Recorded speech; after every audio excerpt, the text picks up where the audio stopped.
Welcome to Aston Means Business, a podcast from Aston Business School. My name's Steve Dyson, and I'm a journalist who's interviewing some of the UK's top business academics here at Aston. This podcast has been going since October 2019, and there are now more than 35 previous episodes that you can find and listen to by simply Googling Aston Means Business. Today's episode is all about leadership, but a very different type to what we normally think leadership as.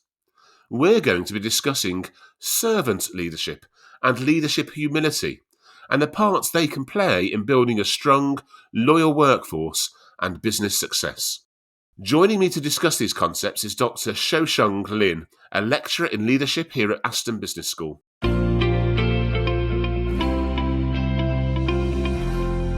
Xiaoshuang, let's start by finding out a little bit about you. Who are you? What brought you to Aston? And what do you teach and research here? Hello, Steve, and hello, everyone. Thank you very much for giving me this opportunity to have the podcasting today. I teach in the leadership and theory, leadership and change, and also leading creativity. I had my PhD in the Australian National University. So I moved from Australia to UK for my first job in University of Southampton. And then now I moved to Aston Business School as a lecturer. And before I studied in Australia, I also studied in different countries. For example, I studied in Canada and also, of course, in China. Now let's get into the focus of your expertise on leadership. It's what you call servant leadership. What's that all about? Yes, the servant leadership is a new leadership style. So it started to catch our attention, I think, in recent 10 years. So the first important thing for servant leadership is the leaders, they are servants. So the leaders serve followers, and leader put the followers' needs as a priority. And the second dimension for servant leadership is the servant leader provide emotional healings for the followers. So for example, if the followers feels very upset or feel depressed, the servant leader will comfort, care, and show the sympathy or empathy to the followers. The third dimension is about the servant leaders help the followers to develop their careers. So we know the servant leaders serve the followers and help the followers to improve, to learn. So finally, the followers can perform better in their jobs. The fourth dimension for servant leadership is the ethics standards. So the servant leaders has a high ethics standard. They have high morals. So they're ethical and they will do the right thing and will not, do unethical things. And the next dimension is about the contribution to the community. So the servant leaders want to do volunteering jobs, like to have surveys in the food banks or help others in the local community. And the final dimension is about the empowerment. So the servant leaders gave a lot of opportunities or autonomy to the followers, to let the followers to have their own schedules to implement their ideas or to perform their jobs. So these dimensions create the servant leadership. That sounds like a bit of a saint rather than a business leader, Xiaoshuang.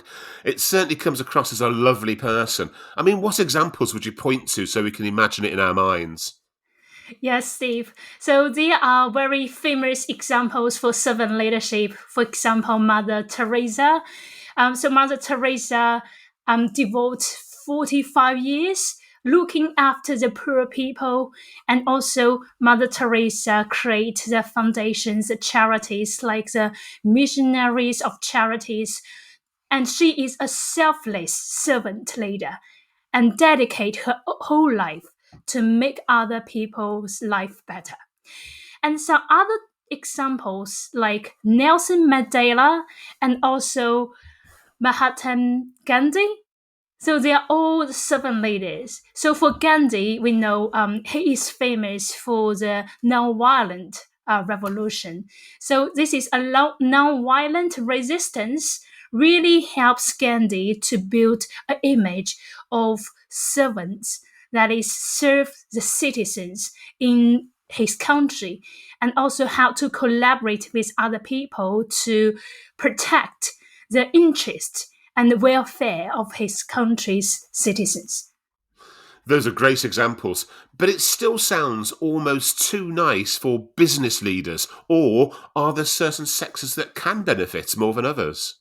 We have service industries.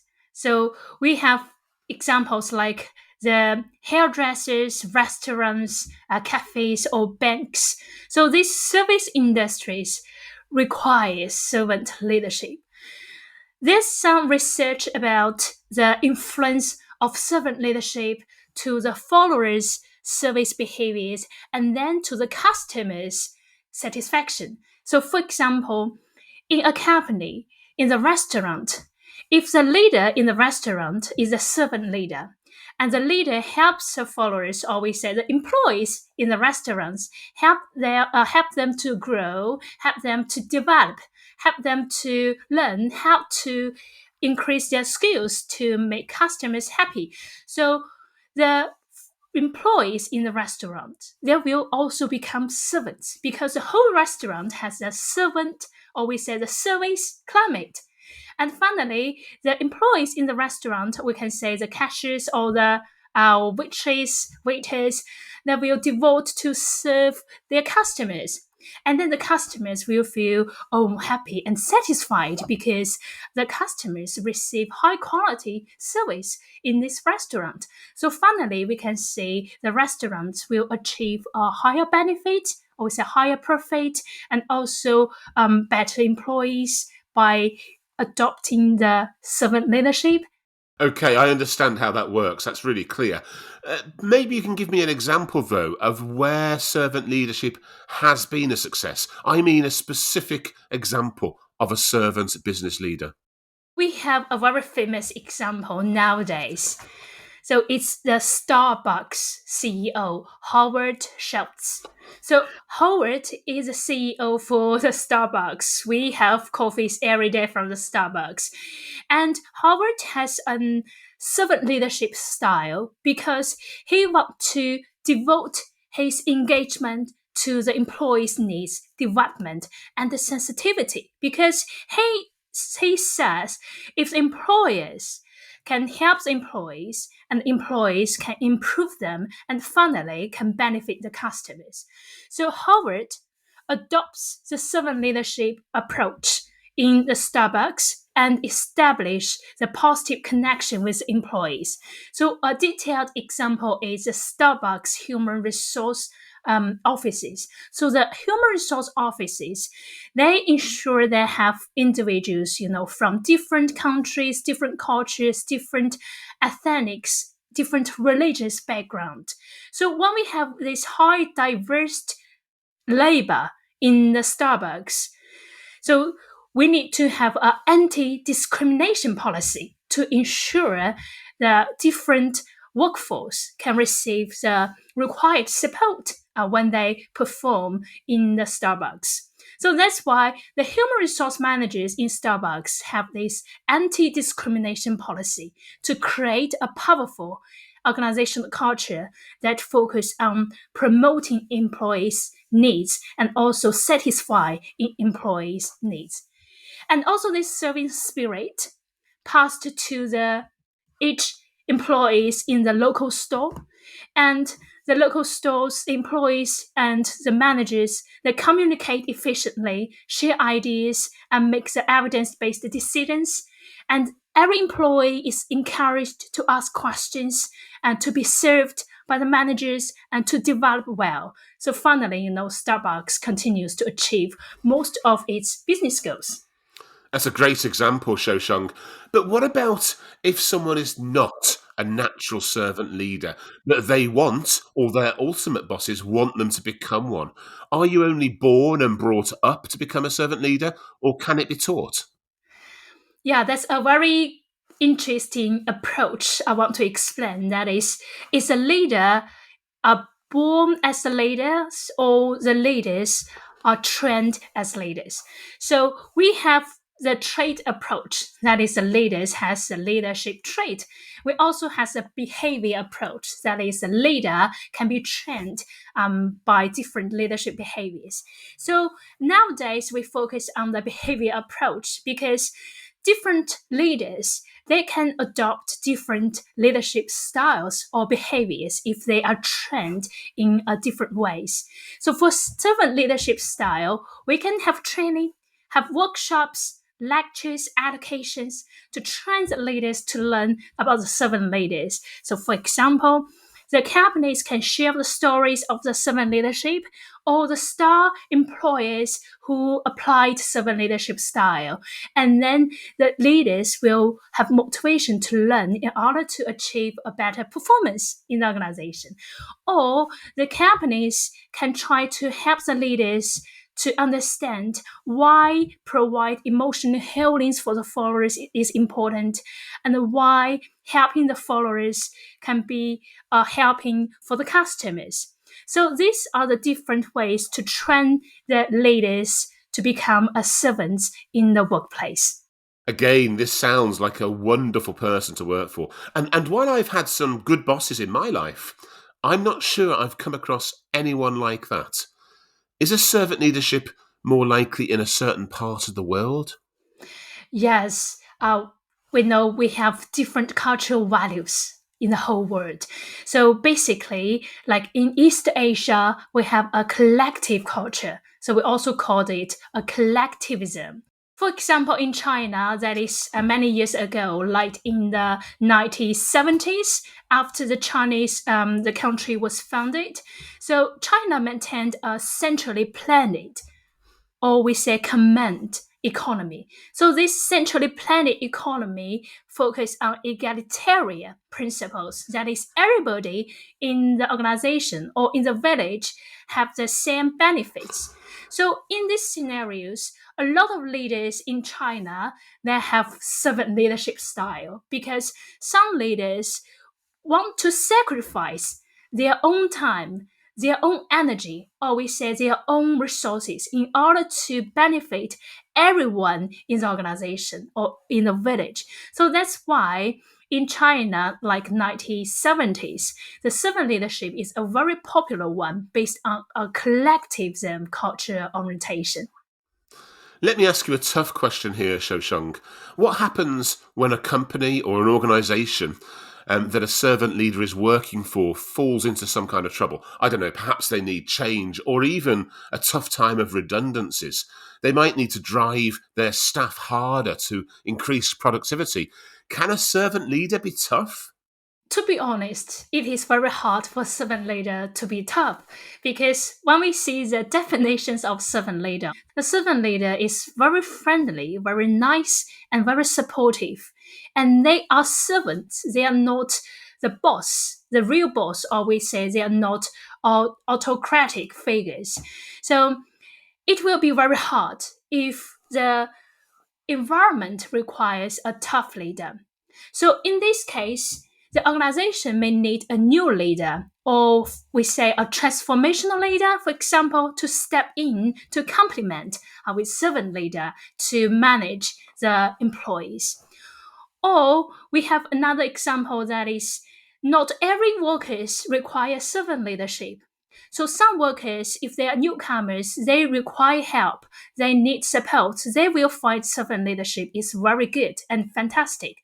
But for another group of employees who are very matured, we say with high psychological maturity or job maturity, they do not need any servant leadership because they can handle the work by themselves. And also, they want to have their own ideas. They do not want to have servant leadership all the time. So it's like a mother who mollycoddles her children. Oh, And yes. then, yeah, and in a certain age, when the children grow up, become adults, do not want to have any care and also any, anxious, we can say, or worry from the mother anymore. So the followers will have the same idea. So there's a research about the servant leadership and the followers.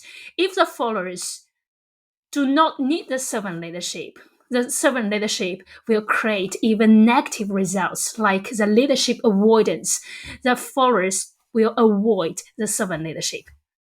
Yeah, I think I know exactly what you mean there. Being the father of 3 grown-up sons aged 29, 25 and 22, they don't want their dad's advice anymore. Yeah. So that's really clear and very interesting. Now, what about the concept of leader humility or humble leadership? How does that work? Humble leadership is a different leadership style from servant leadership. So for humble leadership, there are 3 major characters. The first character is openness. Humble leader is open to feedback and suggestions from others. So humble leader will recognize the followers' strength and followers' ideas. And the second character for humble leaders is open mindedness, or we say self awareness. So, humble leader will has a good reflection on their own strengths, their own weakness.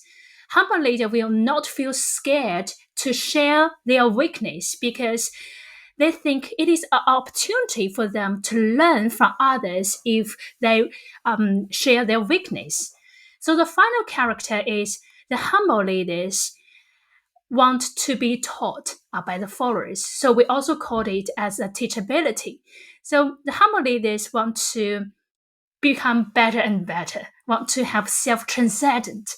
So they will give opportunities for followers to teach them, to help them to improve. So humble leaders will learn from the followers. Once again, Xiaoshuang, I'm not quite sure how many leaders I can think of like that. Have you got any examples? Yeah, so we have examples, in universities, we have like some professors, some researchers who are very humble because generally, if the person has a higher education, they have an idea that the world is not a fixed, there's no fixed principles, so everything can be changed. So these kind of people will be humble and eager to learn something new. Other examples nowadays, that is, the company Apple, we say the Steve Jobs. Okay, some people may say he is a narcissistic leader, but actually he is very humble. He said in the Stanford, graduation ceremony, that is, stay hungry, stay foolish. That means as the employees or as a human, we need to be curious and not too scared to learn from others and not too scared of the failure to try new things. And I also have another example for the British leader, that is an England manager, Gareth Southgate. Yeah, so Gareth Southgate is an English professional football manager, and he is very famous for his humble leadership because Gareth demonstrate an empathy, humility when he leads the football team to go for the success. So I give some detailed example for him. So Gareth admits the mistakes. So every time when there's a failure or there's a problems, the Gareth will admit the mistakes. He never feels scared to say, okay, I'm wrong and we need to learn from this mistake. And this kind of admission is not easy. Another example for Gareth is during Euro 2020. Gareth and his players, they demonstrate the humility when they win a game. They show their thanks for every positive outcomes. They never behave overconfident, and also they will allocate the achievement to every team players. So Gareth will never say, okay, the success is my own success, but he will say, okay, the success, the achievement is the whole team's effort. And the final example for Gareth is he is very open to others' strength. So Gareth continuously show humility after success and also recognize the efforts of every team players. And he also mentioned that every team players aims to demonstrate the success. So these two examples actually are correlate with each other. That is, demonstrate the humility and acknowledge others' strength. And then collectively, the whole team will learn more and more and become better. I love that example of Gareth Southgate. It really strikes home what you've said about his behaviour. I'll tell you what it did do as well, though. It kind of brought a question in my mind about whether that humility could ever be taught or learned, because I was just thinking of Alex Ferguson, actually, who was a very strong and decisive and almost autocratic manager for Manchester United. I can't imagine him being humble. So can humble leadership be taught and learned?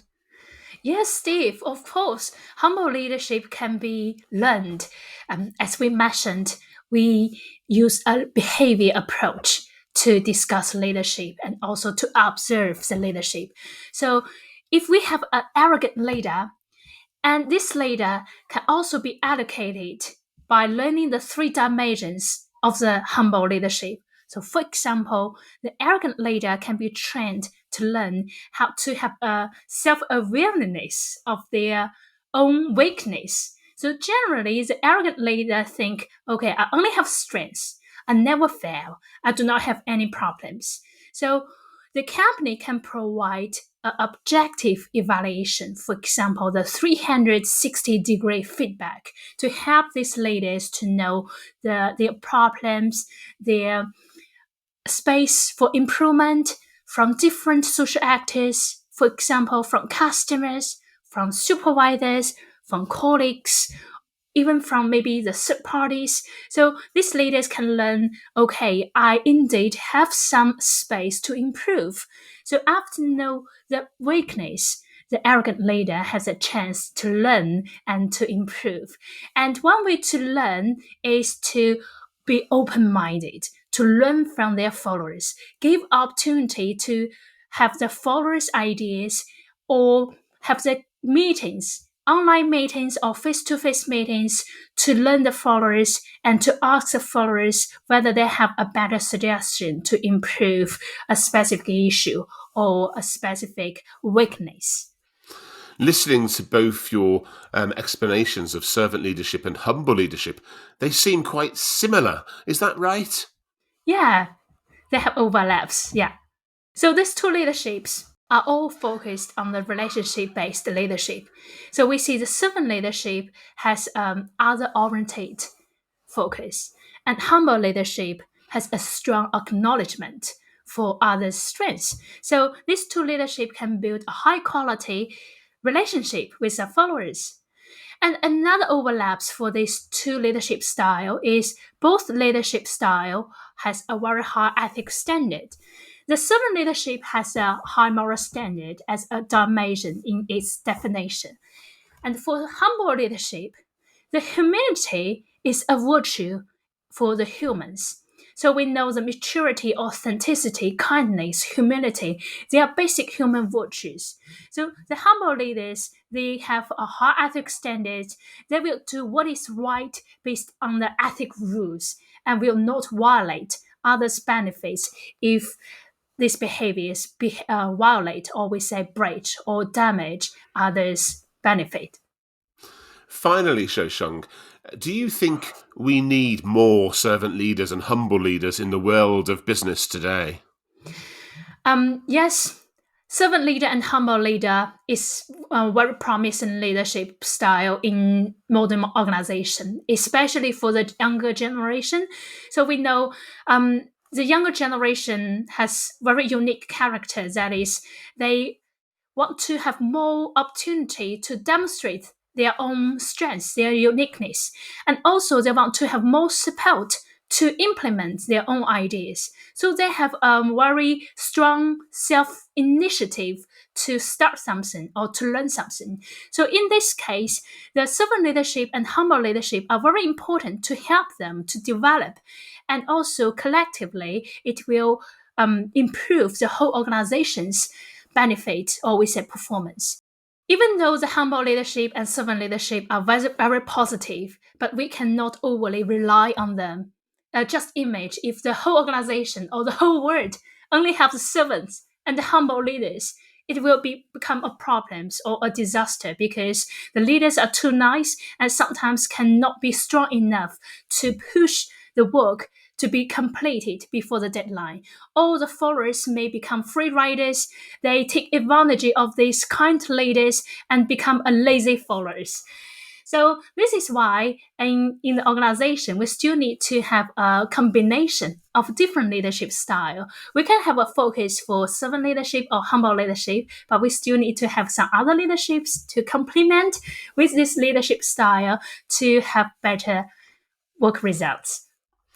Dr. Xiaoshuang Lin, a lecturer in leadership here at Aston Business School, many thanks for joining Aston Means Business today. Thank you very much, Steve. And thank you, everyone, for listening to this podcast. Indeed. Thanks to everyone out there for listening to Aston Means Business, an original podcast series for Aston University. Remember, if you enjoyed today's episode, you can find earlier episodes by simply Googling Aston Means Business. And if you're interested in studying anything to do with business or finance and economics, why not check out what Aston University has to offer at www.aston.ac.uk/courses. We've also got another podcast series called Society Matters. That one interviews top academics at Aston's School of Social Sciences and Humanities about current issues and concepts which shape our world and the way that people live. You can find those episodes simply by Googling Society Matters Aston. Meanwhile, we'll be back soon with more interviews with some of the UK's top business academics here at Aston.